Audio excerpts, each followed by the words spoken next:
One morning before school, I was revising my science chapter near the window. My books were open, my pencils were all ready. My timetable for the day was already planned. I like planning. I like reading. I like learning new things. But something outside the window distracted me. Maybe it didn't distract me, maybe it taught me something. I looked outside expecting to hear birds. Instead, I heard traffic, I heard construction, I heard horns. And suddenly I remembered my dadi, my grandma once told me, when I was of your age, tiny sparrows visited us every morning.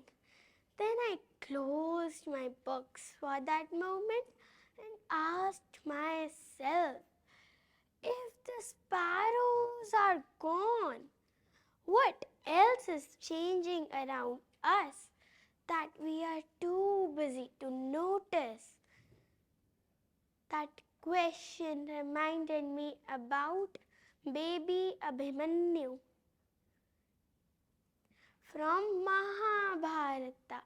Yes, even before he was born, he was listening, he was learning, he was observing. That teaches us something very important. Intelligence does not always begin when we speak. Sometimes it begins when we notice.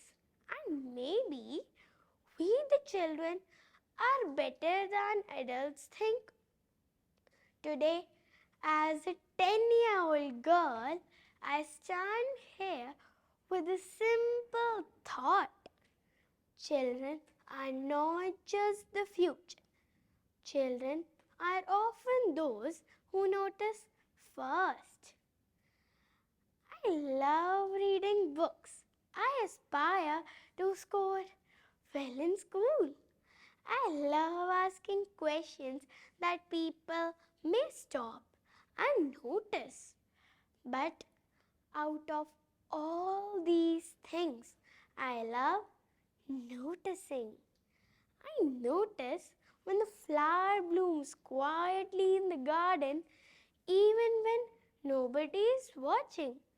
I notice when the dry leaves in the park crunch beneath my feet as if they also have a story to tell. I notice when someone smiles doesn't reach their eyes, and I notice when my teacher smiles differently. I notice when my mama is worried and even she says, I am fine. I notice when summers in Delhi feel hotter than before and winters do not feel the same. And when it starts raining in the month of April, that's when I realized something. Observation is not being distracted. Observation is another kind of intelligence. That day, I went back to my books. But before I opened my chapter again, I placed a bowl of water on my balcony, and after that day, I kept filling water in it.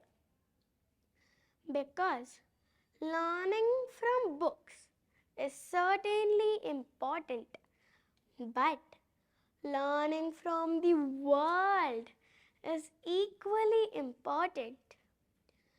And then one morning, a tiny sparrow came just for a few seconds.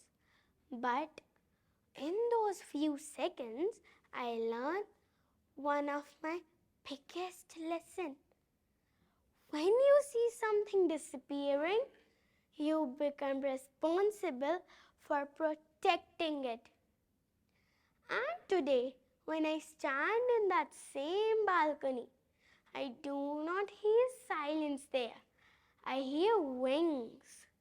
The world is always speaking.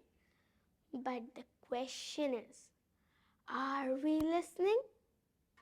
Before I leave, I want to leave you with one thought. Marks can tell us how much we remember.